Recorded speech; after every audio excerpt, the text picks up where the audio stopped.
Hai sobat-sobat tutorial teknik sipil, bertemu lagi di channel tutorial teknik sipil. Kali ini saya akan melanjutkan serial video tutorial untuk mata kuliah analisis statistik dan probabilitas. Materi yang akan saya share di sini adalah terkait analisis regresi. Ini adalah kelanjutan dari video sebelumnya, yaitu mengenai analisis korelasi. Langsung saja ya, kita mulai materinya. Korelasi dan regresi keduanya mempunyai hubungan yang sangat erat. Setiap regresi pasti ada korelasinya, tetapi korelasi belum tentu dilanjutkan dengan regresi. Itu adalah kata kuncinya ya, yang saya tebalkan atau boldkan. Korelasi yang tidak dilanjutkan dengan regresi adalah korelasi antara dua variabel, ya, misalkan variabel X dan variabel Y, yang tidak mempunyai hubungan kausal, yaitu hubungan sebab akibat, atau tidak memiliki hubungan fungsional. Mengenai hubungan kausal dan fungsional ini sudah saya jelaskan di video sebelumnya di analisis korelasi di bagian-bagian awal video. Silakan teman-teman lihat di link deskripsi untuk mengetahui perbedaan lebih jauhnya. Analisis regresi dilakukan bila hubungan dua variabel berupa hubungan kausal atau hubungan fungsional. Untuk menetapkan kedua variabel mempunyai hubungan kausal atau tidak, maka harus didasarkan pada teori atau konsep-konsep tentang dua variabel tersebut.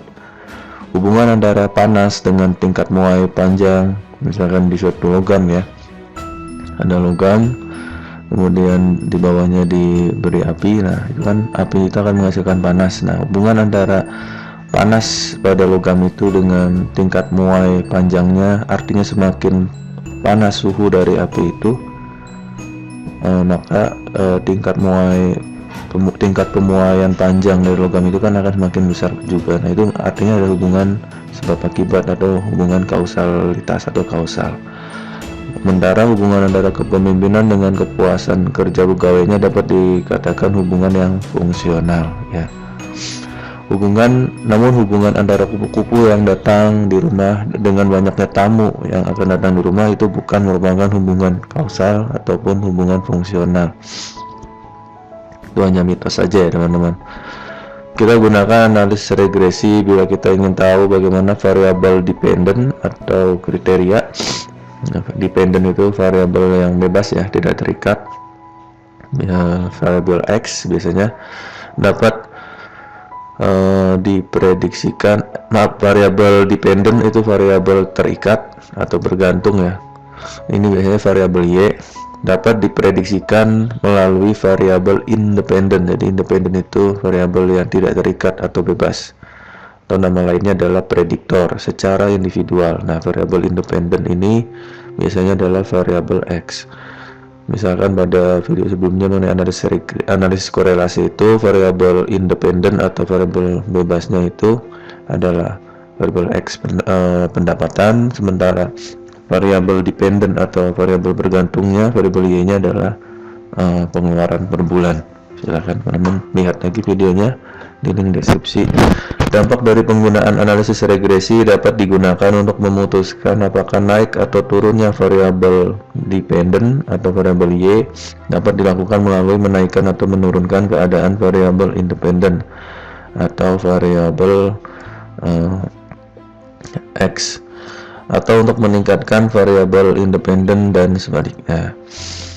Saya akan jelaskan regresi yang pertama dulu, yaitu regresi linear sederhana. Ini hanya ada dua variabel. Nah, untuk variabel independen atau variabel X-nya hanya ada satu ya. Di sini diwakilkan dengan X saja nih.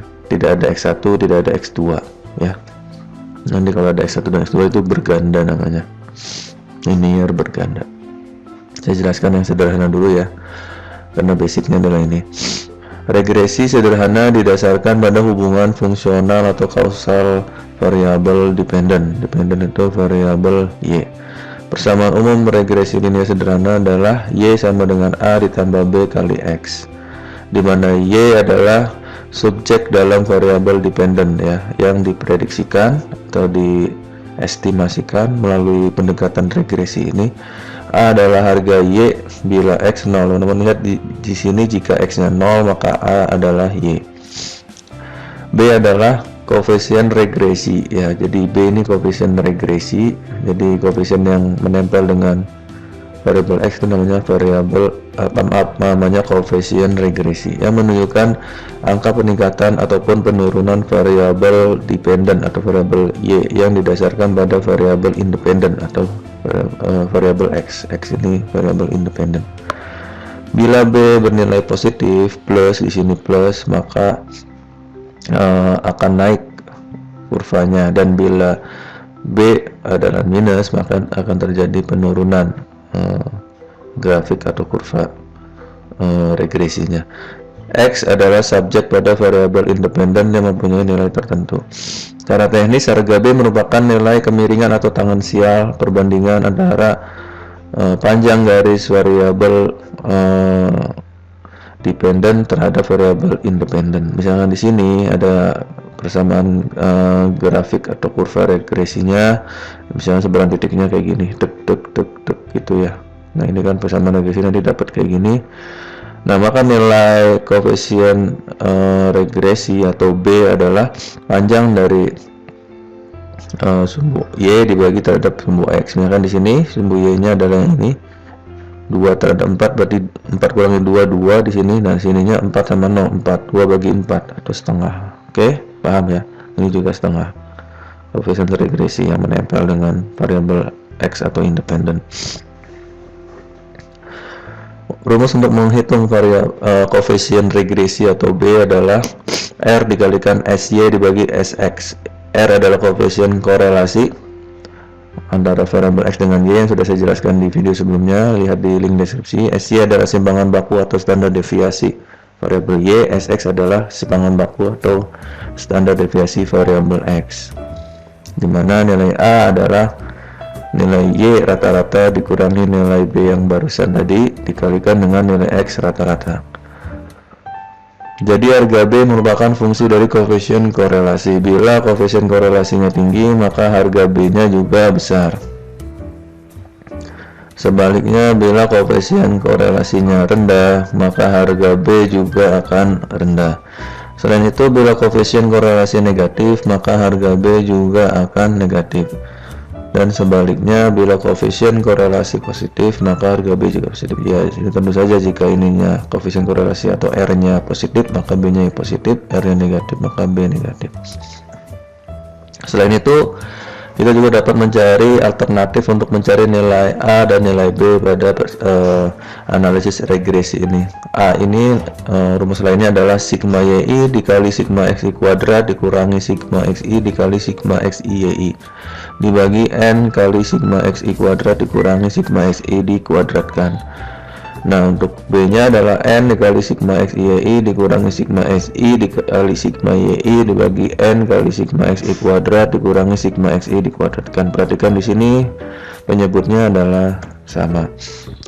Oke, dari soal sebelumnya sama di video analisis korelasi, untuk analisis regresi juga digunakan case yang sama. Ini ada hubungan antara variabel pendapatan dengan variabel pengeluaran dari 10 kepala keluarga yang ada di suatu wilayah. Misalkan di daerah Karenjalak ini, dari 10 kepala keluarga ini memberikan data dari hasil wawancara atau survei di lapangan, pendapatan per bulannya sekian dan pengeluaran per bulan sekian. Saya lagi jangan memperhitungkan angka yang ada di sini karena saya mengambil dari sebuah buku, ada dari terbitan Undip ya. Jadi biar valid datanya sudah terverifikasi nanti hasil akhirnya, biar ada pembanding yang saya kerjakan ada sama ya.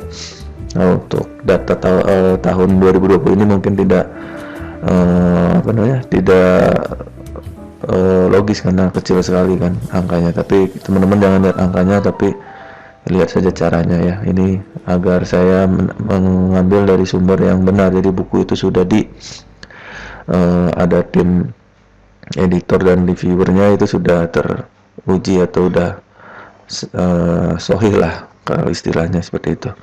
Langsung saja kita bisa cek ya dari sini. Teman-teman jika tidak paham ini nanti akan saya sajikan Excelnya dulu aja ya. Ini masih 3 halaman lagi ya. Oke, langsung ke Excelnya saja. Nah, ini adalah regresi. Data pertamanya seperti ini, 800.000 per bulan, ini dalam ratusan ribu rupiah ya. pengeluaran di kepala keluarga pertama 300.000 per bulan, terus di kepala keluarga 10 yang diwawancarai datanya adalah 500.000 per bulan pendapatannya, sementara pengeluarannya hanya 100.000 per bulan. Nah, di sini untuk melakukan analisis regresi, teman-teman bisa melakukan cara pertama dan cara kedua. Cara pertama ini menggunakan rumus yang ini, yang cukup panjang A dan B-nya, teman-teman lakukan saja. Nah, ini ditulis di kertas, kemudian teman-teman bisa di sini. Nah, di sini adalah A adalah sigma YI dikali sigma XI kuadrat. Maka teman-teman harus menghitung sigma YI dulu. Nah, sigma YI ini adalah 20 di sini, tinggal menjumlahkan variabel Y yang ada di sini. Oke. Sementara sigma XI kuadrat adalah teman-teman membuat kolom baru di sini XI kuadrat, tinggal mengkuadratkan variabel X masing-masing. Oke, di sini 8 kuadrat 64, 9 kuadrat 81, dan seterusnya sampai yang ke 10. 5 kuadrat adalah 25. Kemudian karena sigma dijumlahkan di sini 510 ya teman-teman. Nah, ini adalah 510 dikurangi sigma XI adalah yang ini. Nah, ini dijumlahkan variabel X 70.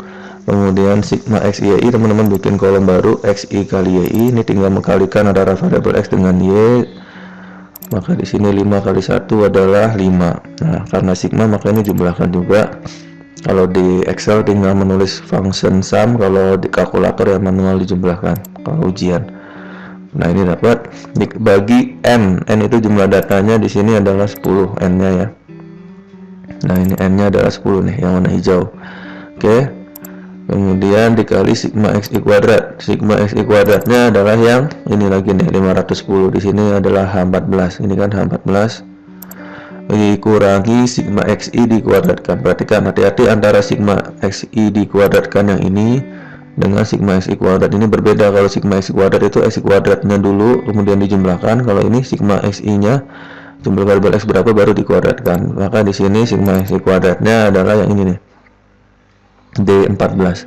Sigma XI nya dulu 70 baru dikuadratkan ya, hati-hati karena berbeda. Untuk A sudah ketemu, B juga sama, perhatikan polanya penyebut sama. Nah, bedanya di pembilang saja, tinggal N dikali sigma XI. Ini kan udah ada juga variabelnya, dikurangi sigma XI juga udah ada, sigma Y juga ada, jadi saya nggak perlu saya jelaskan lagi.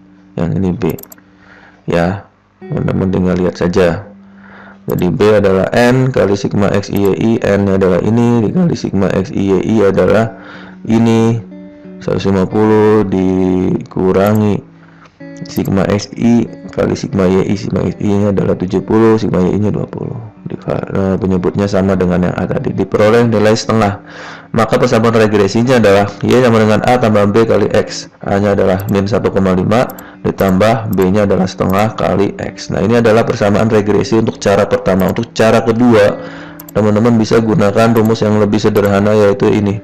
B adalah R dikali SY dibagi SX. Jadi teman-teman hitung R nya dulu, koefisien korelasi yang teman-teman hitung sebelumnya, kemudian kali simbangan baku.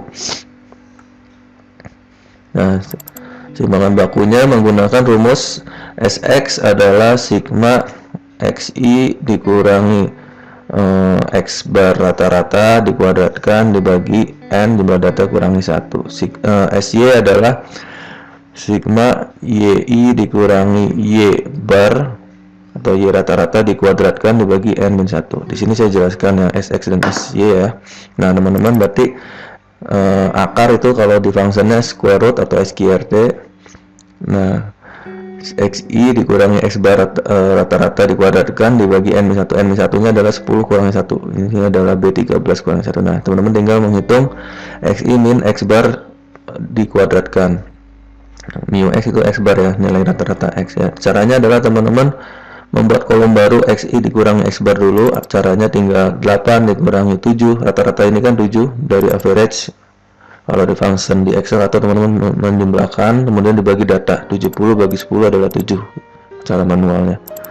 Berarti 8 kurangi 7 1, 9 kurangi 7 2, terus sampai bawah 5 dikurangi 7 min 2. Perhatikan 5 kurangi 7 min 2, minnya dimasukkan. Nah, untuk yang di Kanannya kan kuadratkan karena rumus standar deviasi sigma xi kurangi x bar rata-rata dikuadratkan bagian satu, maka tinggal mengkuadratkan ini. Kolom ini 1 kuadratkan 1 terus sampai bawah min 2 dikuadratin adalah 4.